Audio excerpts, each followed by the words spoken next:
নমস্কার বন্ধুরা, তোমরা সবাই কেমন আছো? আশা করি তোমরা সবাই খুব ভালো আছো। কুকিং ভিলেজ ফুডে তোমাদের সবাইকে স্বাগত জানাই।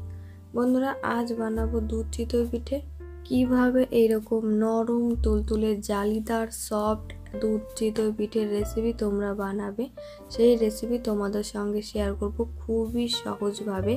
একবার দেখে নিলে তোমাদের পিঠেও কিন্তু এইরকম নরম তুলতুলে প্রথমবারই তৈরি করে নিতে পারবে। খুবই সহজ রেসিপি।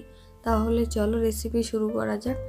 দেখো বন্ধুরা, প্রথমে আমি এখানে 2 বাটি চালের গুঁড়ো নিয়ে নিয়েছি আর নিয়ে নিলাম স্বাদ মতন লবণ। আর এখন এতে দিয়ে দেবো ফুটন্ত গরম জল। আর হ্যাঁ বন্ধুরা, এই যে আমরা পিঠেটা তৈরি করব, এতে কিন্তু ফুটন্ত গরম জলই লাগবে, তাহলে কিন্তু পিঠেটা আমাদের ফুলকো ফুলকো জালিদার তৈরি হবে। আর সেটা কিন্তু দুধ দিয়ে ভেজানো পিঠেটা একদমই পারফেক্টলি কিন্তু তৈরি হবে। চলো এবারে ব্যাটারটা তৈরি করে নেব। আর হ্যাঁ বন্ধুরা, দুধে ভেজানো পিঠা তৈরি করার জন্য কিন্তু এইরকমই গরম জল দিয়ে কিন্তু ব্যাটারটাকে তৈরি করে নেবে, তাহলে তোমাদের পিঠেটা কিন্তু খুব সুন্দর ফুলবে। আর সেটা দুধে ভেজানোর পরেও কিন্তু শক্ত হয়ে যাবে না। এই যে দেখো, আর তোমরা চাইলে এখানে কিছুটা নারকেল কোড়াও দিতে পারো। যাই হোক, আমি এখানে দেব না। নারকেল কোড়াটা দিলে এটা খেতে কিন্তু বেশ লাগে। হাতের কাছে থাকলে দেওয়ার চেষ্টা করবে, আর না থাকলে না। আমি আজ দেব না, আজ আমি এমনি নর্মালি বানাবো। এই যে দেখো বন্ধুরা, ব্যাটারটা কিন্তু আমাদের তৈরি হয়ে গেছে। এবারে আমাদের পিঠে তৈরি করে নিতে হবে। তার জন্য এই যে দেখো বন্ধুরা, আমি এখানে কিন্তু গ্যাসে একটা পিঠে তৈরি করার জন্য পাত্র বসিয়ে নিয়েছি। আর দেখো বন্ধুরা, পাত্রটা বেশ ভালো করে গরম করে নিয়ে তাতে একটু তেল ব্রাশ করে নিলাম। এই যে দেখো বন্ধুরা, তারপরে এখানে আমি পিঠের ব্যাটারটাকে দিয়ে দিলাম। তারপরে ঢাকা দিয়ে মাত্র 2 মিনিটের মতন মিডিয়াম টু লো আছে। এই যে দেখো বন্ধুরা, পিঠেটা আমাদের তৈরি হয়ে গেল। এই যে দেখো কত সুন্দর ফুলেছে আর কতটা জালিদার হয়েছে, ফুলকো ফুলকো। এইভাবে আমি সমস্ত পিঠে কিন্তু ভেজে নেব। এই যে দেখো বন্ধুরা, একইভাবে আমি সমস্ত পিঠেটা প্রথমে ভেজে নেব। আর দেখো বন্ধুরা, সব কটা পিঠে কিন্তু একদম ফুলকো ফুলকো হয়েছে। আর দেখতে পাচ্ছ ছিদ্রযুক্ত। এই পিঠেগুলো দুধে ভেজাতে কিন্তু বেশি ভালো হয়। আর দেখো বন্ধুরা, আমার সমস্ত পিঠে কিন্তু ভাজা হয়ে গেছে। আর তোমরা চাইলে আগেই কিন্তু দুধের শিরাটা তৈরি করে নিতে পারো। তারপরে যখন পিঠেটা ভাজবে, তখন এই পিঠেগুলো সঙ্গে সঙ্গে এই দুধের শিরার মধ্যে দিয়ে দেবে, তাহলেও কিন্তু বেশি ভালো হয়। যাই হোক, আমি আগে কিন্তু পিঠেটাকে ভেজে নিয়েছি। আর দেখো পিঠেটা কতটা নরম আর কতটা সফট। এই পিঠেটা কিন্তু একদমই শক্ত হয়ে যাবে না। আর অন্যদিকে এই যে দেখো, এখন আমরা দুধের শিরাটা তৈরি করে নেব।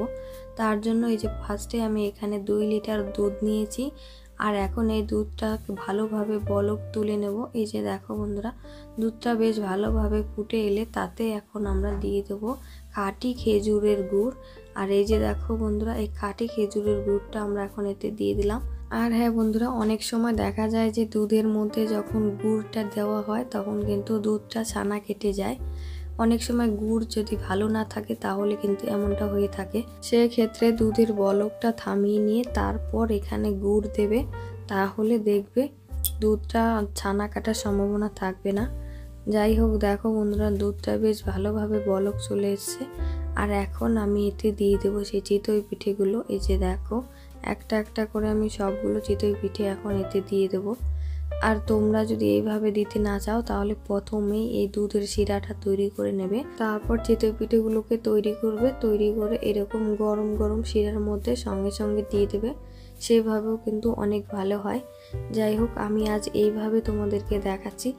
যেহেতু পিঠেটা কিন্তু আমাদের ঠান্ডা হয়ে যাবার পরেও কিন্তু নরম সফট সেই রকমই থাকবে, সেক্ষেত্রে এভাবে যদি আমরা দুধ চিতই পিঠেটা তৈরি করি সেটাও কিন্তু অনেকটাই ভালো হয়। এই যে দেখো বন্ধুরা, দুধে বলক চলে এসছে। আর দেখো পিঠেগুলো খুব সুন্দর কিন্তু দুধের মধ্যে ফুটছে। আর এইভাবে কিছুক্ষণ জাল করে নেব।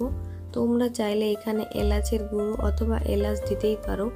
যাই হোক বন্ধুরা, এখানে আমি আজ কিছু দেব না, যাতে করে খেজুর গুড়ের খুব সুন্দর ফ্লেভারটা পাওয়া যাবে। যাই হোক বন্ধুরা, এইভাবে দুধে ভিজিয়ে 4 থেকে 5 ঘন্টা রেখে দেবে, তারপরে পরিবেশন করবে।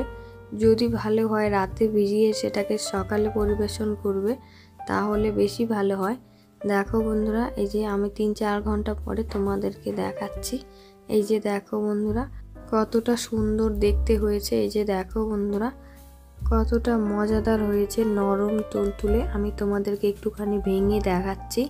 এই যে দেখো বন্ধুরা, চামচ দিয়ে একটুখানি চাপ দেওয়া মাত্রই দেখো কত সুন্দর সেটা কিন্তু ভেঙে এলো। এই যে দেখো, আর দেখতে পাচ্ছ কতটা সুন্দর ভিজেছে, একদম পারফেক্ট কিন্তু তৈরি হয়েছে, একদম শক্ত হয়ে যায়নি।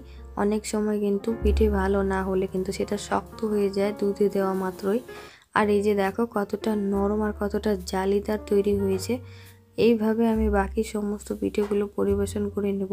আর হ্যাঁ বন্ধুরা, দুর্দান্ত নরম তুলতুলে স্বাদের কিন্তু আমাদের এই দুধ চিতই পিঠে কিন্তু তৈরি হয়ে গেল। খুব সহজ একটা রেসিপি, তোমরা একবার দেখে নিলেই কিন্তু এটা তৈরি করে নিতে পারবে। আর হ্যাঁ বন্ধুরা, আজকের এই দুধ চিতই পিঠের রেসিপিটা তোমাদের কেমন লাগলো সেটা অবশ্যই কমেন্ট করে জানাতে ভুলো না। আর হ্যাঁ, ভিডিওটা ভালো লাগলে ভিডিওতে অবশ্যই একটা লাইক কমেন্ট শেয়ার করো। আর প্লিজ চ্যানেলটিকে সাবস্ক্রাইব করে দিও। তোমরা সবাই ভালো থেকো, সুস্থ থেকো। তোমাদের সঙ্গে দেখা হবে পরবর্তী অন্য আরেকটি ভিডিওর সঙ্গে। ততক্ষণের জন্য তোমাদের সবাইকে টাটা।